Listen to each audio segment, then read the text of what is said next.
الحمد لله رب العالمين والصلاة والسلام على سيد الأنبياء والمرسلين نبينا محمد وعلى آله وأصحابه أجمعين، أما بعد.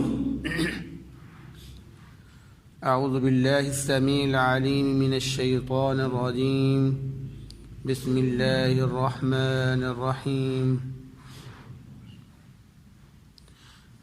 ما كان للمشركين أن يعمروا مساجد اللہ، نہیں ہے مشرکوں کے لیے یہ کہ وہ اللہ رب العزت کی مساجد کو آباد کریں، شاہدین علی انفسہم بالکفر، جبکہ وہ اپنے آپ پر کفر کے شاہد ہیں. اولئک حبطت اعمالہم، یہی وہ لوگ ہیں کہ ان کے اعمال ضائع ہو گئے ہیں. وفی النار ہم خالدون، اور وہ ہمیشہ ہمیشہ آگ میں رہنے والے ہیں.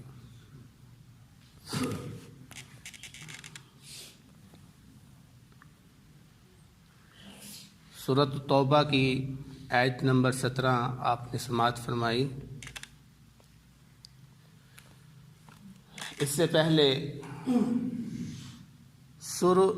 شروع سورت سے لے کر آیت نمبر 16 تک اللہ رب العزت نے کفار سے بری الذمہ ہونے کا اعلان کیا،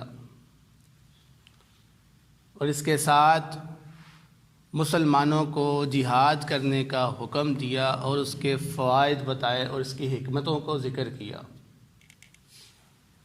اب اس آیت مبارکہ میں اللہ رب العزت یہ ذکر کر رہے ہیں کہ مساجد کے جو متولی ہیں، مساجد کے جو انتظامیہ ہیں، اس کو سنبھالنے والے ہیں، وہ کون ہونے چاہیے.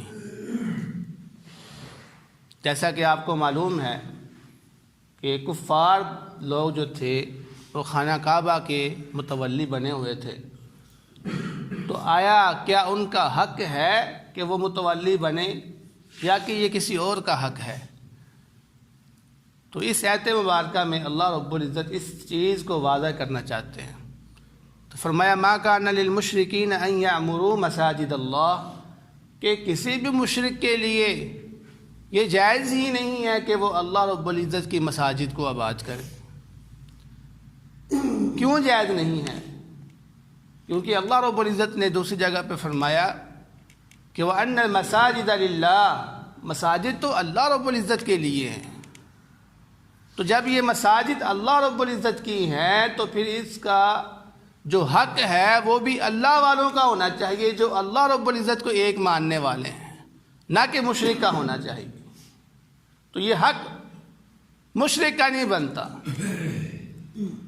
اور مکہ والے شرک کیسے کرتے تھے آپ لوگ جانتے ہیں کہ جب بھی وہ خانہ کعبہ کا طواف کرتے تو حضرت ابن عباس رضی اللہ تعالیٰ عنہ بیان کرتے ہیں وہ علی الاعلان یہ آواز بلند کر کے یہ کلمات کہتے تھے کہ لبیک لا شریک لک، اے اللہ ہم حاضر ہیں، تیرا کوئی شریک نہیں ہے. تو نبی پاک صلی اللہ علیہ وسلم ان کو کہتے تھے کہ اے کفار مکہ یہیں تک رہو، اتنا جملہ کافی ہے. لیکن وہ آگے کیا کہتے تھے؟ الا شریکن لک تملکہ، سوائے ایک شریک کے جو تیرے لیے ہے اور تو ہی اس کا مالک ہے. وما ملک، لیکن وہ مالک نہیں ہے. یعنی وہ اللہ رب العزت کے ساتھ شریک ٹھہراتے تھے. علی الاعلان یہ کلمات کہہ کے کہ اللہ تیرا شریک ہے، تو اکیلا نہیں، تیرا شریک ہے. تو یہ شرک کرتے تھے. پھر فرمایا شاہدین علی انفسہم بالکفر، وہ اپنے آپ کفر ہونے کے اعتبار سے خود گواہ بھی تھے. وہ کس طرح سے؟ یعنی آپ نے سنا ہے کہ خانہ کعبہ کے اندر انہوں نے 360 بتوں کو رکھا ہوا تھا. ان میں سے کئی ابراہیم علیہ السلام کی شکل میں، کوئی اسماعیل علیہ السلام کی شکل میں، کوئی ان کے بزرگوں کی شکل کے بنے ہوئے تھے. تو ان تمام بتوں کی وہ عبادت کرتے تھے. وہ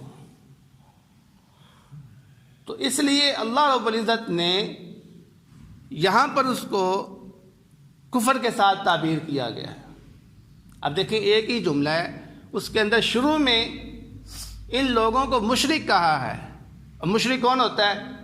اللہ رب العزت کے ساتھ شرک کرنے والا، اور اسی جملے کے آخر میں اللہ رب العزت نے کیا کہا ہے؟ کفر، کہ وہ کافر ہیں۔ کس طرح سے کافر ہو گئے؟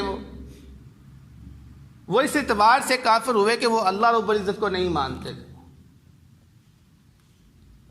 اللہ رب العزت کو نہیں مانتے تھے۔ کیا وہ کلی طور پر اللہ رب العزت کو نہیں مانتے تھے؟ نہیں، ایسی بات نہیں ہے۔ وہ یہ کہتے تھے کہ جو ہمارا اللہ ہے یہ ہمارا رب ہے، اللہ جو آسمانوں سے اوپر ہے یہ ہمارا رب ہے۔ اور رب کسے کہتے ہیں؟ پیدا کرنے والے کو۔ جو پیدا کرتا ہے وہ پیدا کرنے کے بعد پھر اس کو پالتا ہے۔ یہ دو چیزیں آتے ہیں رب کے اندر۔ خالق یعنی ہمیں پیدا کرنے والا، اور ہمیں پالنے والا کون ہے؟ وہ اللہ رب العزت ہے۔ لیکن وہ اس اللہ رب العزت کو الہ نہیں مانتے تھے۔ وہ کہتے تھے وہ رب تو ہے لیکن وہ اکیلا الہ نہیں ہے۔ الہ کسے کہتے ہیں؟ جس کی عبادت کی جائے، جس کی عبادت کی جائے۔ لہذا صرف اللہ رب العزت کی عبادت نہیں ہے بلکہ ان بتوں کی بھی ساتھ عبادت ہے۔ تو وہ اللہ رب العزت کے صرف الہ ہونے کا انکار کرتے تھے، کہتے ہم نہیں مانتے اس کو۔ اور اس انکار کی وجہ سے ان پر کفر لازم آتا تھا، اس لیے اللہ رب العزت نے ان کے لیے یہاں پر کفر کا لفظ استعمال کیا کہ وہ کافر ہیں، کیونکہ وہ اللہ رب العزت کو الہ نہیں مانتے ہیں۔ تو فرمایا اولئک حبطت اعمالهم، یہی وہ لوگ ہیں کہ ان کے اعمال ضائع ہو گئے۔ اب اندازہ کریں یہ کون سے اعمال ہیں؟ یعنی ان کے نیک اعمال جو وہ مکہ کے اندر خانہ کعبہ کے اندر حاجیوں کو پانی پلایا کرتے تھے، یعنی حاجی دور دراز سے آنا انہوں نے سفر کر کر، کوئی پیدل آ رہا ہے، کوئی اونٹ پر آ رہا ہے، کوئی کھچر پہ آ رہا ہے، تھکے ہوئے حاجیوں کو وہ آ کر پانی پلاتے تھے۔ کتنا نیکی کا کام تھا یہ۔ ان کی خدمت کرتے تھے، وہ ان کو کھانا پیش کرتے تھے۔ اور اسی طرح وہ مسجد خانہ کعبہ بیت اللہ کے متولی تھے، اس کی حفاظت کرتے تھے، اس کی صفائی کرنے والے تھے۔ بظاہر کتنی اچھی نیکی ہے، لیکن اللہ رب العزت نے فرمایا یہ جتنی بھی نیکیاں ہیں یہ قابل قبول نہیں ہے، کیونکہ ان کی مثال ایسے ہی ہے جیسے ایک پھول ہے لیکن اس کی خوشبو نہیں ہے۔ تو پھول بغیر خوشبو کے اس کا فائدہ نہیں ہے۔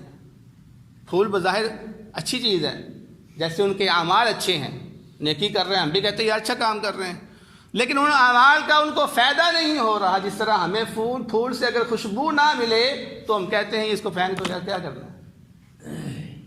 تو ان کے اعمال ان کو فائدہ نہیں دے رہے۔ کس وجہ سے؟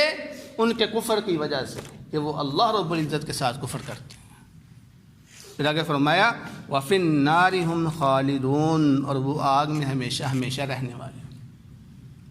معلوم یہ ہوا کہ کفار ہی ہیں جو ہمیشہ جہنم میں رہیں گے۔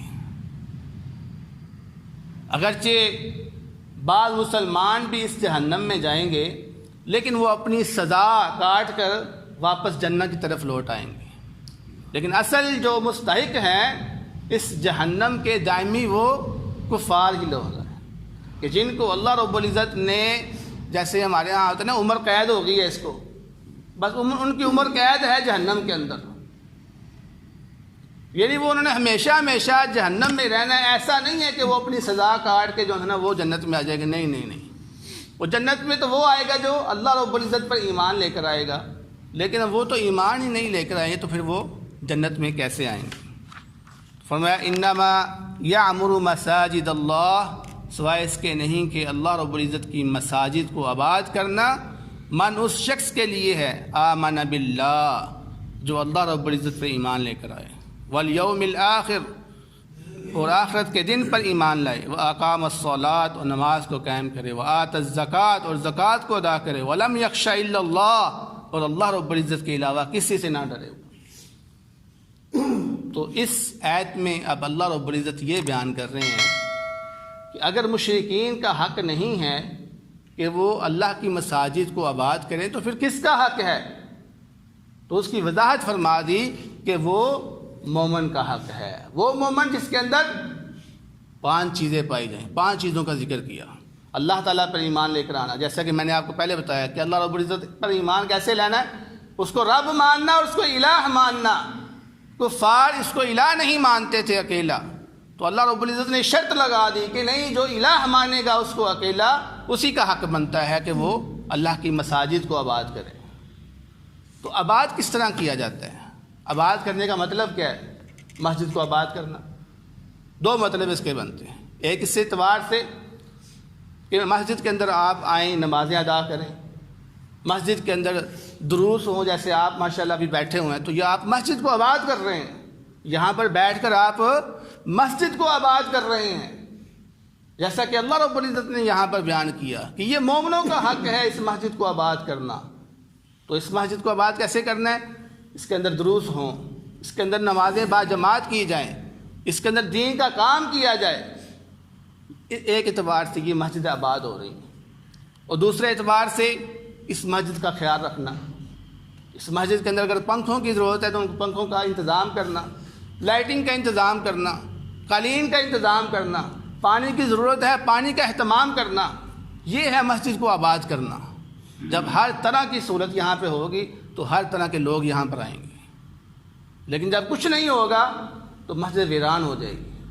اس لیے اس مسجد کو آباد کرنا، آپ کا یہاں پر حاضری دینا، درس کے اندر بیٹھنا، یہ اللہ رب العزت کی مسجد کو آباد کرنا ہے۔ تو فرمایا کہ یہ کس کا حصہ ہے؟ جو اللہ رب العزت پر ایمان لے کر آتا ہے، نمبر 2 پر آخرت پر ایمان لے کر آتا ہے، نمازیں قائم کرتا ہے، زکوٰۃ ادا کرتا ہے، پھر اللہ رب العزت سے ڈرتا ہے۔